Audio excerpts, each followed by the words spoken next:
Assalamualaikum warahmatullahi wabarakatuh. Selamat datang kembali di channel 1001 Info.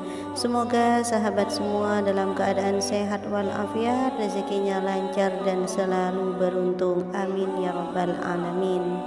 Sahabatku yang dirahmati Allah, malaikat adalah salah satu makhluk ciptaan Allah Subhanahu wa ta'ala yang diciptakan dari cahaya.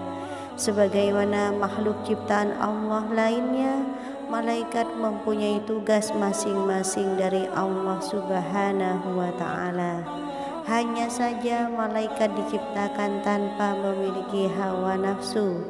Malaikat adalah makhluk yang sangat patuh atas perintah Allah. Sama seperti jin, malaikat tidak bisa dilihat oleh manusia biasa kecuali para nabi yang dikehendaki oleh Allah Subhanahu wa ta'ala. Namun dalam kehidupan ini manusia hidup berdampingan dengan para malaikat, sebab ada malaikat yang diutus oleh Allah untuk melihat segala bentuk perbuatan manusia. Ada juga malaikat yang diutus untuk menguji iman manusia. Begitu juga ada juga malaikat yang diutus untuk memberi pertolongan kepada manusia. Tentunya para malaikat akan merubah wujud mereka menjadi wujud manusia agar para malaikat bisa dengan sempurna memberi pertolongan kepada manusia. Kali ini kita akan membahas penyamaran wujud malaikat menjadi manusia. Biasanya kebanyakan menjadi seorang pengemis. Sebelum dilanjutkan dengan kerendahan hati, saya meminta keikhlasannya untuk turut mendukung channel kecil ini agar besar manfaatnya untuk kita dengan cara menekan tombol like dan subscribe. Bagi yang sudah like dan subscribe, saya doakan semoga rezekinya semakin dilancarkan oleh Allah Subhanahu wa ta'ala. Amin ya rabbal alamin. Malaikat yang biasanya diutus untuk memberikan pertolongan berupa rezeki kepada manusia adalah malaikat Mikail. Biasanya malaikat Mikail akan mengerahkan anak buahnya untuk turun langsung menjadi sosok manusia untuk menolong manusia, salah satunya menjadi pengemis. Kadangkala kita tidak sadar ketika ada pengemis yang datang untuk meminta atau bahkan dia tidak meminta, karena tingkah laku daripada malaikat ini sulit untuk kita tebak. Di zaman Rasulullah SAW, malaikat pernah menyamar menjadi manusia untuk menjumpai Rasulullah. Para sahabat tidak menyadari kalau yang datang kepada Rasulullah adalah malaikat Jibril. Namun Rasulullah sendiri sudah tahu kalau itu adalah malaikat Jibril.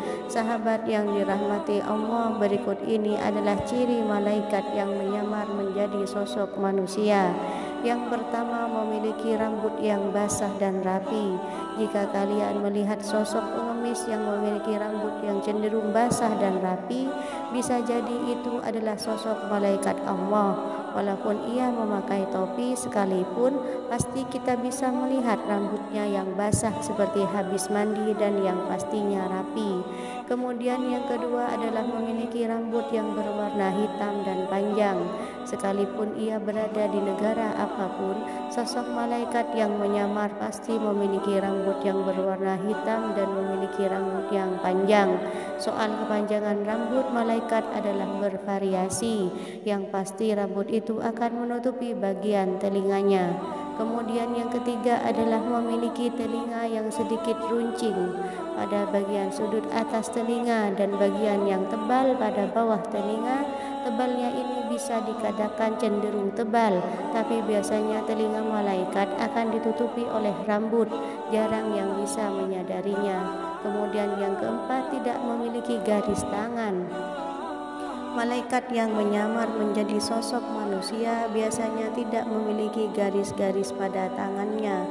Garis-garis tersebut hanya ada pada jari-jarinya, karena garis-garis pada jarinya merupakan tasbih yang selalu ia pakai untuk berzikir. Kemudian yang kelima, tidak memiliki kerutan pada telapak kakinya, atau perhatikan pada bagian pinggir telapak kakinya. Walaupun sosok malaikat itu adalah pengemis yang dekil, namun pada bagian bawah telapak kakinya itu sangat mulus, tidak ada kerutan-kerutan pada bagian telapak kakinya. Yang keenam, memiliki punggung yang sedikit bungkuk, bisa dibilang seperti bungkuk udang. Namun malaikat menyamar dalam sosok muda ataupun tua, selalu perhatikan bagian punggungnya, biasanya cenderung bungkuk seperti udang, sebab itu merupakan sayap malaikat yang dilipat. Kemudian yang ketujuh, tidak memiliki tulang pada pergelangan tangan. Malaikat yang menyamar tidak memiliki tulang yang menonjol pada bagian pergelangan tangannya. Jika kita didatangi sosok pengemis yang tidak memiliki tulang pergelangan tangan, bisa jadi itu merupakan sosok malaikat. Yang kedelapan, yaitu pada bagian mulutnya. Mulut malaikat tidak pernah berhenti bergerak meskipun dalam keadaan tertutup sekalipun, bisa dilihat gerakan-gerakan pada mulutnya karena ia senantiasa berzikir kepada Allah. Yang kesembilan, tidak pernah berkata. Malaikat yang menyamar menjadi sosok manusia tidak pernah berkata-kata. Ia cenderung memberikan isyarat-isyarat lewat tangannya, tidak pernah meminta uang. Jika ada pengemis yang mendatangimu lalu memberimu isyarat meminta makan ataupun minuman, berikanlah segera. Bisa jadi itu malaikat. Jika kita memberinya uang, ia pasti menolaknya. Jika ia menerimanya, berarti itu bukan malaikat. Ciri-ciri yang terakhir adalah ketika kita melihatnya, disitulah muncul rasa ingin memberi, tetapi tidak bisa. Contohnya, kita melihat sosok pengemis yang sedang duduk di jalan, lantas muncul perasaan ingin memberi, tetapi ada saja yang menyebabkan kita tidak bisa memberi. Misalnya, kita sedang tidak ada uang. Bisa saja kita melihat sosok itu di seberang jalan, lantas kita ingin memberinya, tapi tidak bisa karena tidak ada persimpangan untuk memutar. Bisa saja ketika kita niat mengejarnya, tiba-tiba sosok itu hilang. Intinya, ada saja yang menyebabkan tidak bisa. Bisa jadi itu adalah sosok malaikat yang berada di sekitarmu. Ketika kita menghadapi situasi bertemu malaikat yang menyamar menjadi sosok pengemis, kebanyakan kita dibuat sadar oleh sosok tersebut. Kebanyakan juga dari kita sedikit menghiraukan sosok pengemis tersebut karena sebab sesuatu hal. Mungkin ketika sosok itu meminta makanan, tetapi kita memberinya uang itu malah dibuang oleh pengemis tersebut. Lalu kita menjadi marah-marah kepada pengemis tersebut, padahal ketahuilah sahabat, bisa saja itu adalah sosok malaikat yang diutus oleh Allah untuk menguji keimanan kita. Semoga bermanfaat dan bisa diambil hikmahnya. Assalamualaikum warahmatullahi wabarakatuh.